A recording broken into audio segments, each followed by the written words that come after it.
6 April প্রতিষ্ঠা দিবস। এই দিবস উপলক্ষে 6 তারিখ থেকে 7 দিনব্যাপী একটা কর্মসূচি গ্রহণ করা হয় সারা ভারতবর্ষের সারা রাজ্যেরও। তো আজকে আগরতলা পৌর নিগমের অন্তর্গত 34 নম্বর ওয়ার্ডের উদ্যোগে জলসূত্র আয়োজন করছে। এখানে ফল ঠান্ডা পানীয় দেওয়া হচ্ছে, তারপর দেওয়া হচ্ছে প্রত্যেকটি মানুষের মধ্যে। আমাদের বিভিন্ন সারাদিনব্যাপী সকাল থেকেও আমরা এই বিধানসভা এই মণ্ডলের পক্ষ থেকে আমরা কেরচুনি কালীবাড়ি মন্দিরে আমরা পরিচয় করেছি এবং স্বচ্ছ ভারত করা হয়েছে এবং প্রগতিপাড়া মেহের কালীবাড়িতেও আমরা স্বচ্ছ ভারত অনুষ্ঠান করেছি, মন্দির পরিষ্কার করেছি। এটা আমাদের এই কর্মসূচি। এবং কিছুক্ষণ পর আমাদের এখানে আমাদের প্রভারী সভাপতিরাই আসবেন। আমাদের রাজনগর পৌরসভা একটা আমাদের চপল সভা হবে।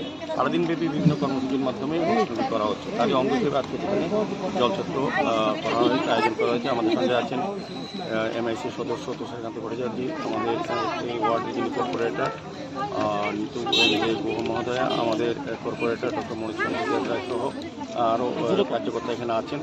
এই এলাকার জনগণ উপস্থিত আছেন। সার্বিকভাবে আমি বলবো যে আমাদের এই 7 দিনব্যাপী কর্মসূচি অনুযায়ী সমস্ত কর্মসূচি আমাদের এই